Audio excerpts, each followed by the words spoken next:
बुद्धिमान राजा की कहानी।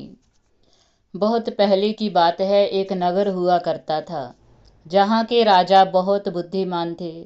उनकी बुद्धि और चतुरता के चर्चे हर जगह फैले हुए थे। राजा हर किसी को सोच समझकर ही कुछ बोलते थे और कभी भी आरोपी की बातों को सुने बिना कोई फैसला नहीं करते थे। राजा की बुद्धिमानी के चर्चे हर जगह मशहूर थे। आसपास के राज्य के राजा, रानियां व राजकुमारी आदि उनसे ईर्ष्या करते थे। इसी जलन की वजह से कई राज्यों के राजा, रानियों और राजकुमारियों ने राजा की बुद्धिमानी की परीक्षाएं लेने के लिए अलग अलग तरकीब निकालते थे। लेकिन हर बार राजा दूसरे शासकों द्वारा ली गई परीक्षा में सफल होते थे और खुद को चतुर और बुद्धिमान साबित कर देते थे। एक दिन राजा की बुद्धिमत्ता परखने के लिए एक राजकुमारी आई। उनके हाथ में 2 फूलों की माला थी। उन दोनों मालाओं में एक असली थी और दूसरी नकली। उन दोनों माला को देखकर कोई नहीं बता सकता था कि असली कौन है और नकली कौन।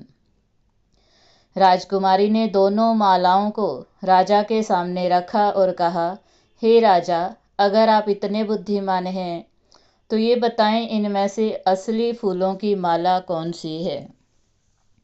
राज दरबार में बैठे सभी लोग हैरान हो गए, क्योंकि उन्हें भी असली और नकली फूलों की माला पहचान में नहीं आ रही थी। सभी ये सोचने लगे कि आखिर राजा कैसे असली माला पहचानेंगे। राजा को भी दोनों माला देखकर हैरानी हुई, लेकिन उसके दिमाग में एक तरकीब सूझी। उन्होंने तुरंत अपने सेवक से बोला, बगीचे की खिड़कियां खोल दो।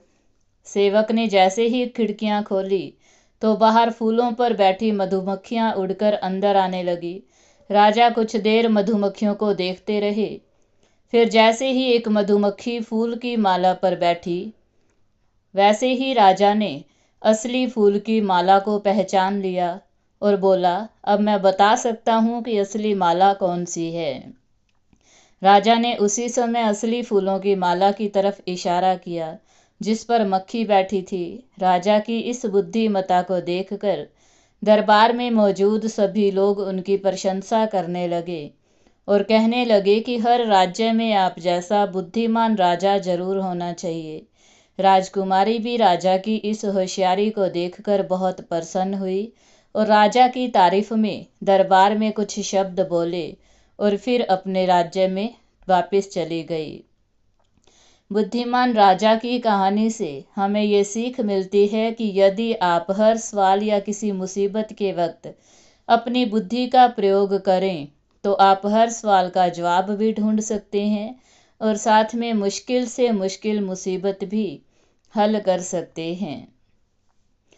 मुसीबतें में हमें हमेशा अपनी बुद्धि का सही उपयोग करना चाहिए, क्योंकि इससे आपको अपनी समस्या को हल करने का निवारण मिल सकता है।